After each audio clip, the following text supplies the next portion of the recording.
Welcome to the Deep Dive, where we slice through the noise of your sources to unearth the crucial insights and, well, sometimes the just plain weird nuggets of knowledge. Today, we're plunging into a soccer match, one that wasn't just about goals and tactics, though there was plenty of that. No, this was about an extraordinary, almost absurd intervention that fundamentally altered the game's trajectory and maybe even the future of a major tournament. We're talking June 28, 2025. Bank of America Stadium, Charlotte, North Carolina. Chelsea triumphs over Benfica, 4-1 in extra time. FIFA Club World Cup round of 16. Sounds straightforward, right? But this was no ordinary victory. It was a win forged in the crucible of a nearly 2-hour lightning delay. It transformed a seemingly decided contest into this dramatic, unpredictable thriller. It was. Well, the elements literally became a player on the pitch. Exactly. And what's truly fascinating here, beyond the scoreline, is how this single match became this potent microcosm, a reflection of larger systemic challenges facing FIFA's ambitious expanded tournament format. Yes, it showcased Chelsea's remarkable adaptability, their depth, absolutely, but maybe more profoundly. It put a harsh, undeniable spotlight on organizational issues that extend far beyond the pitch itself. So this deep dive, it isn't just about who won or even how they won, though we'll get into that. It's really about how an entire soccer match, its integrity, its narrative can be shaped, even totally redefined by forces far beyond the players and coaches. It's a compelling, almost unbelievable case study in unexpected disruption, and it raises questions, big questions, for the highest levels of global soccer. Okay, let's unpack this then. Before nature decided to dramatically intervene and really throw a wrench into everything, how was this game actually playing out? What was Chelsea's approach? How were they controlling things on the field in those, initial stages, setting the tone for what looked like it might be a pretty straightforward victory? Well, if we connect this to the bigger picture, Chelsea was in, complete and utter control for the vast majority of regulation time, specifically right up until about the 85th minute. It wasn't just that they were playing well, they were dominating Oh, every single facet of the game. really? That dominant? Oh, yeah. Look at the possession stats. They tell a clear story. 64% of the ball for Chelsea.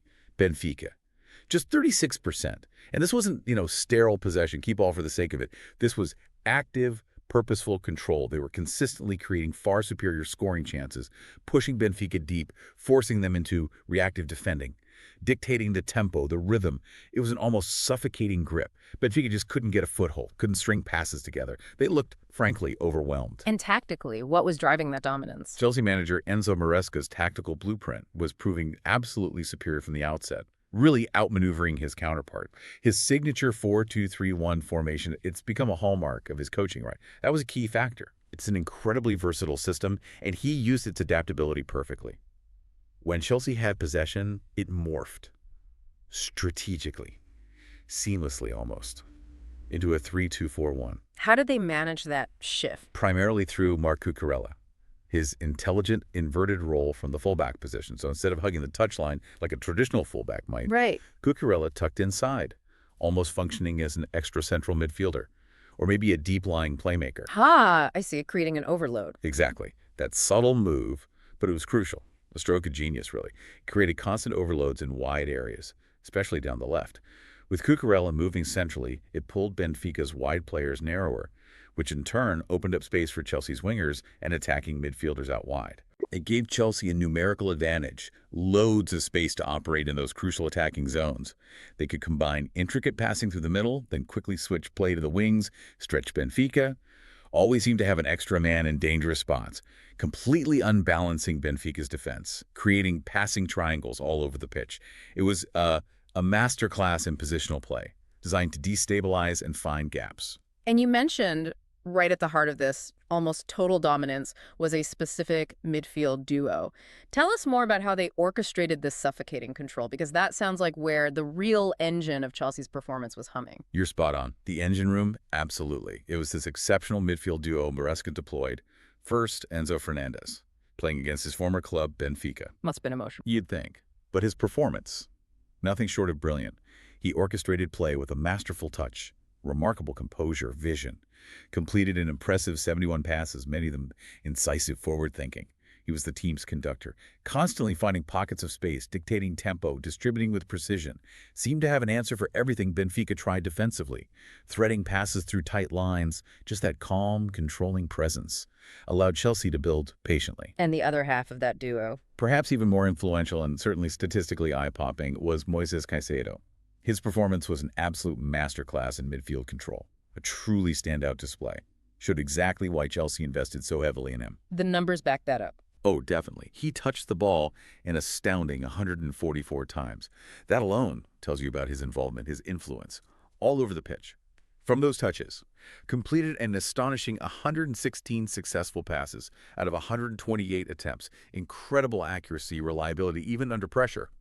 And beyond the passing, his defensive work rate was immense. Won 22 duels, those one-on-one battles, made 12 tackles, constantly recovering possession, breaking up Benfica attacks, ensuring Chelsea got the ball back almost immediately after losing it. Wild stop. Pretty much. His ability to win it back and then distribute efficiently, quickly, it was central to Chelsea's control, enabled those swift transitions.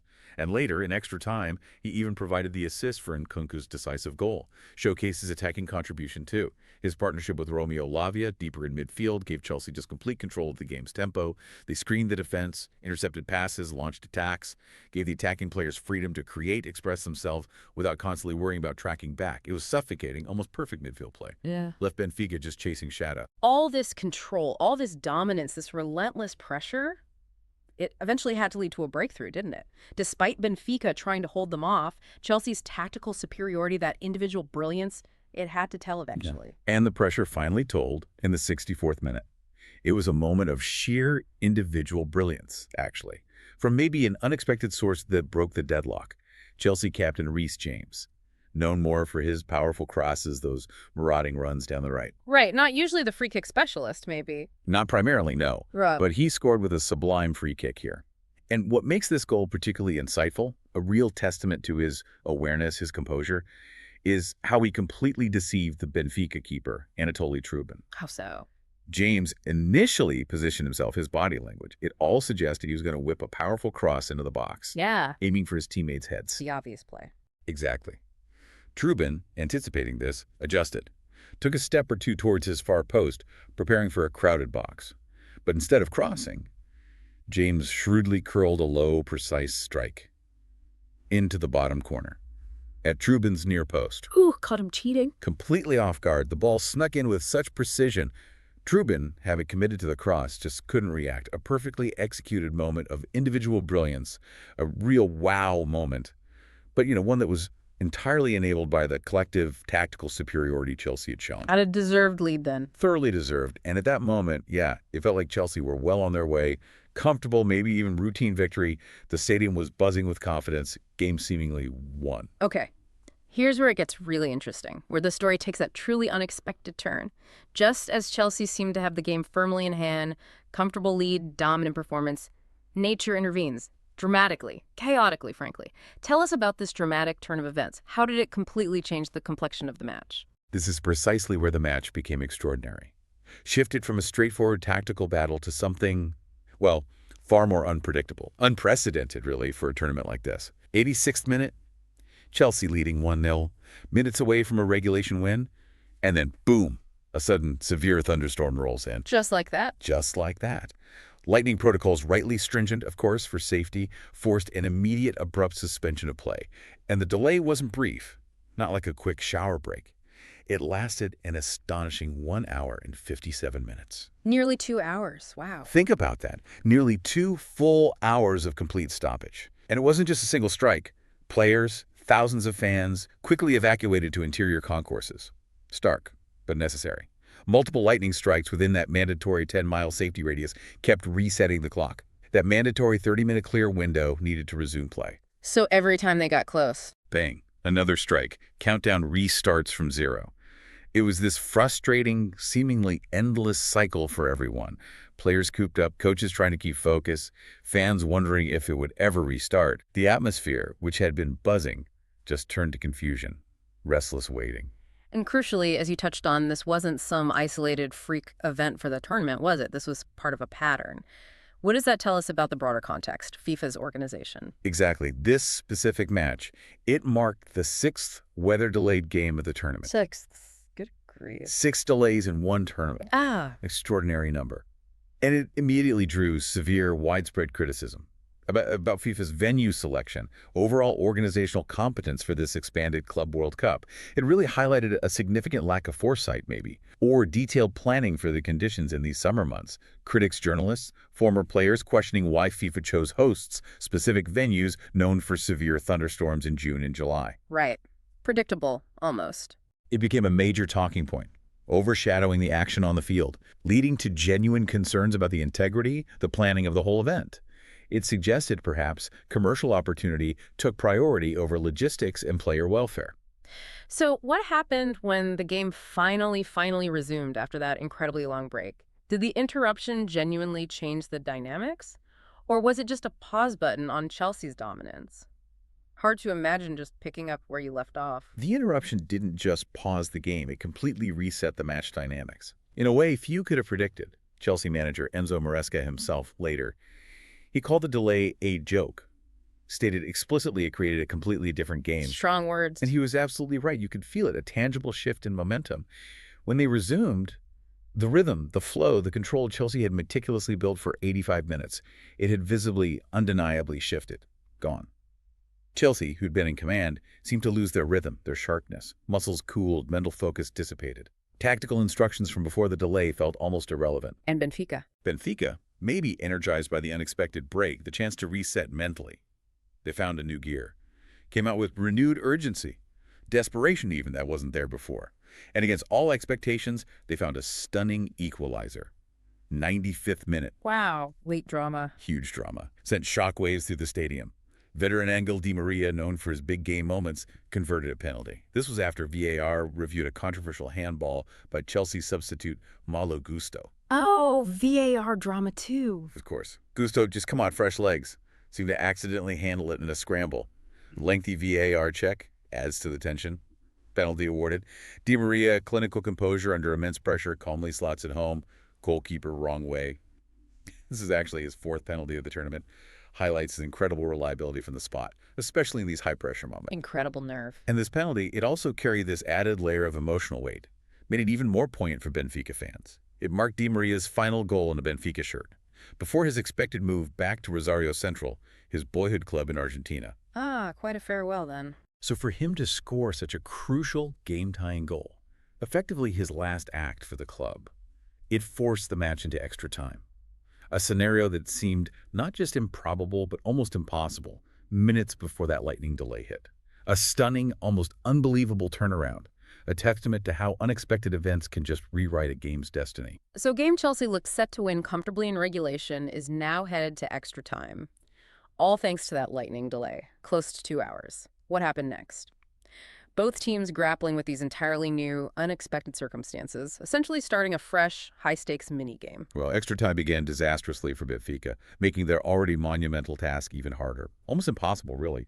Just 2 minutes into the added period, their substitute, Gianluca Prestiani, he received a second yellow card. Oh, no. Reckless, mistimed challenge on Chelsea's Levi Colwill. Clumsy, desperate tackle, maybe fatigue, frustration. Referee had no choice. Second yellow, red card, early exit. Down to 10 men so early in extra time. Exactly. That immediate numerical disadvantage exposed their already limited tactical options.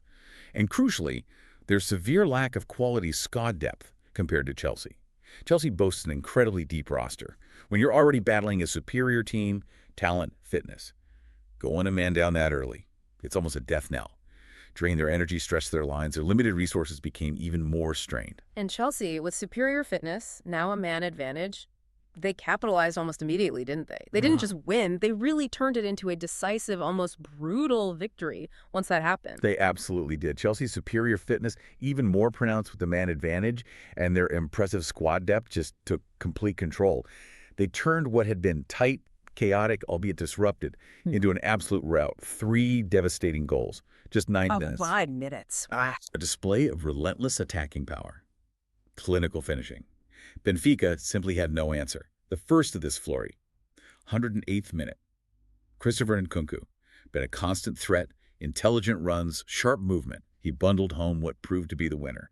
After Trubin, the Benfica keeper, could only parry a powerful shot from Moises Caicedo. Caicedo involved again. Again. driving forward from midfield, unleashed this venomous strike from outside the box. Nkunku, alert, decisive, pounced on the rebound, close range, striker's instinct.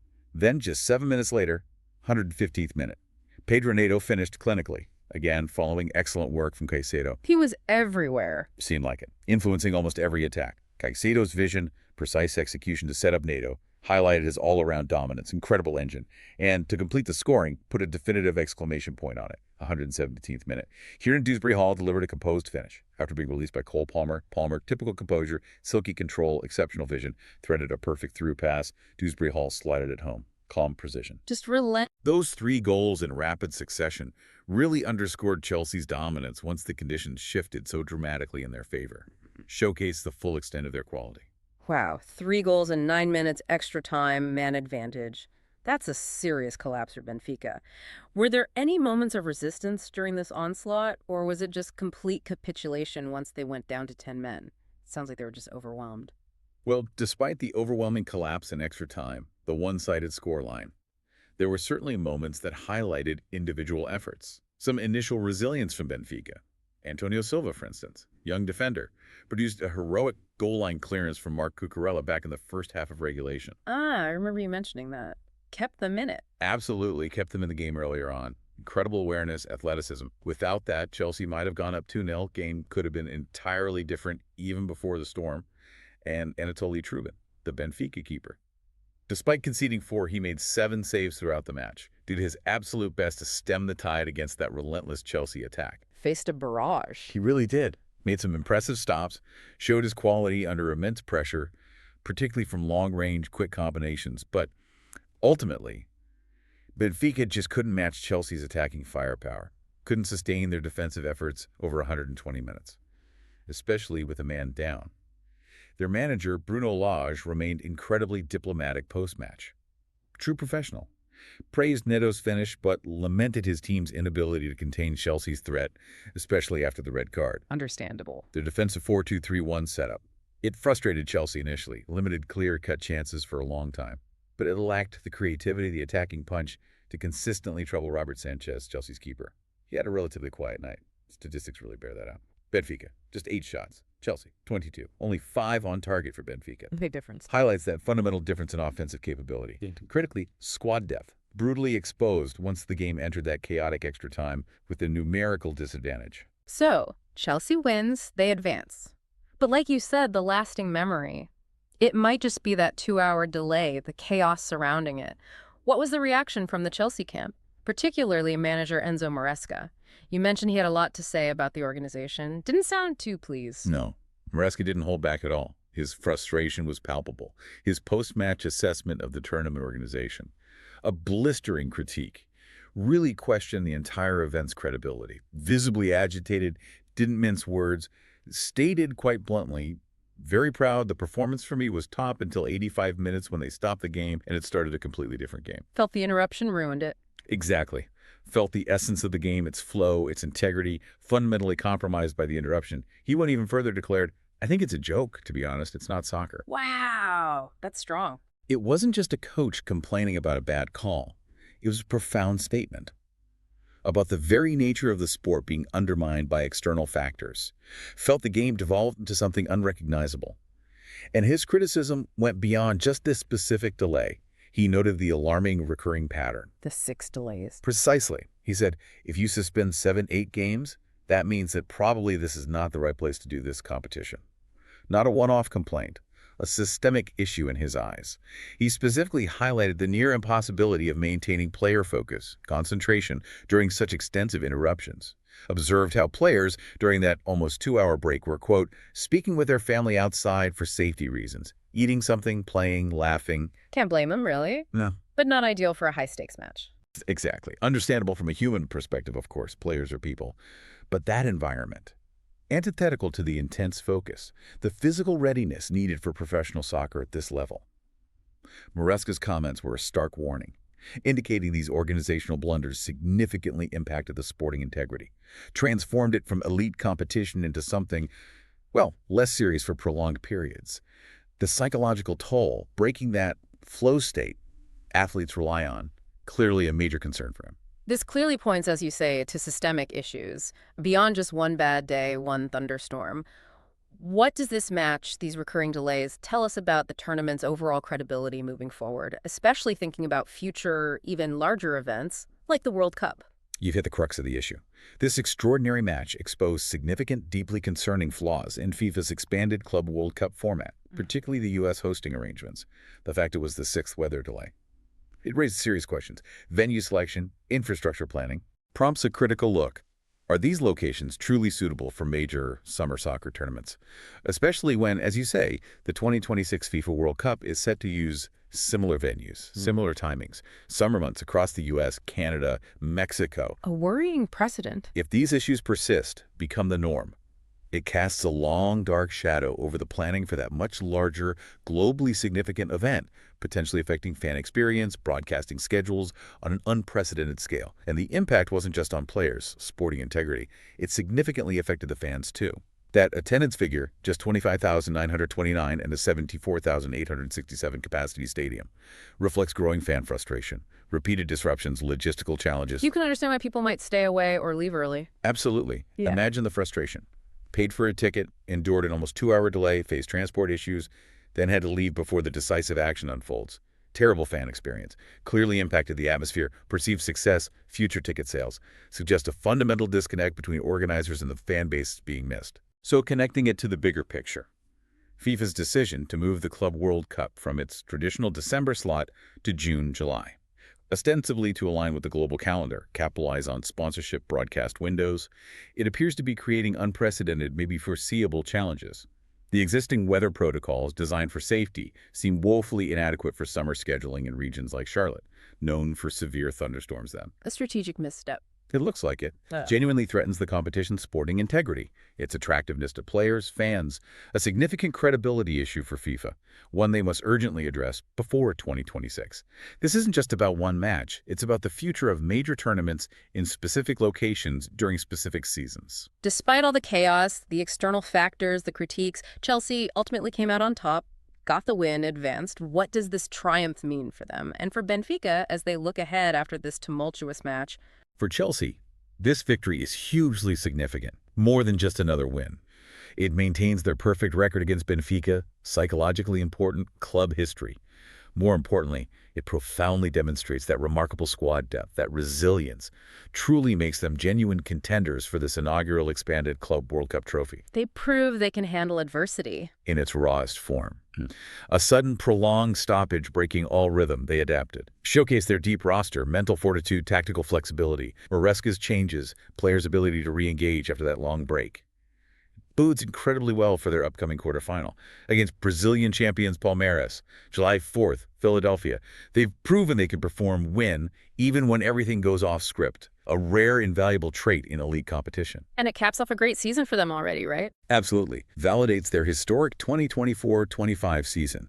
Already the first club to win all 4 major UEFA competitions, Champions League, Europa League, Conference League, Super Cup, after that Conference League win over Real Betis in May, winning the Club World Cup.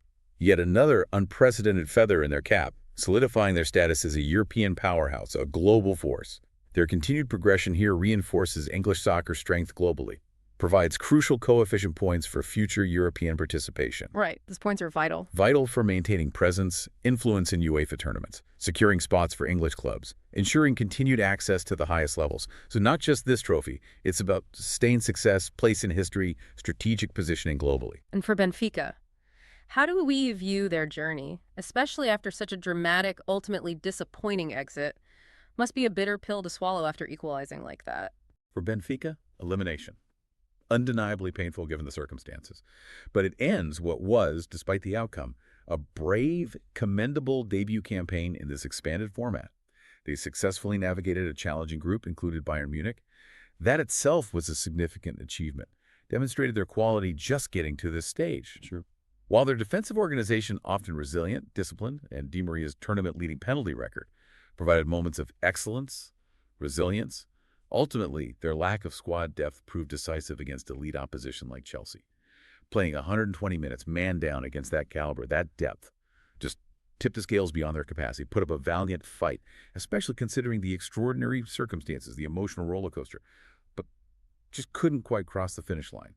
Offers important lessons maybe about the demands of this rigorous format for clubs without the deepest benches. So, this remarkable encounter, Chelsea and Benfica, will undoubtedly be remembered as a watershed moment for FIFA's ambitious Club World Cup expansion. It showcased the beautiful game's capacity for drama, tactical excellence, unexpected twists, stuff no scriptwriter could conjure. What's truly fascinating, though, is that the unprecedented circumstances surrounding this match raised fundamental, maybe even existential questions about tournament planning, venue selection for these major global events. It truly highlighted both the competition's immense potential, thrilling, unpredictable soccer, and its significant, perhaps structural organizational challenges, especially when faced with unpredictable elements like severe weather and environments may be ill-suited for the chosen timings. Right. So, as Chelsea prepares for that quarterfinal against Palmeiras, the broader soccer community will be scrutinizing. Can FIFA truly address the systemic issues that nearly derailed this captivating encounter?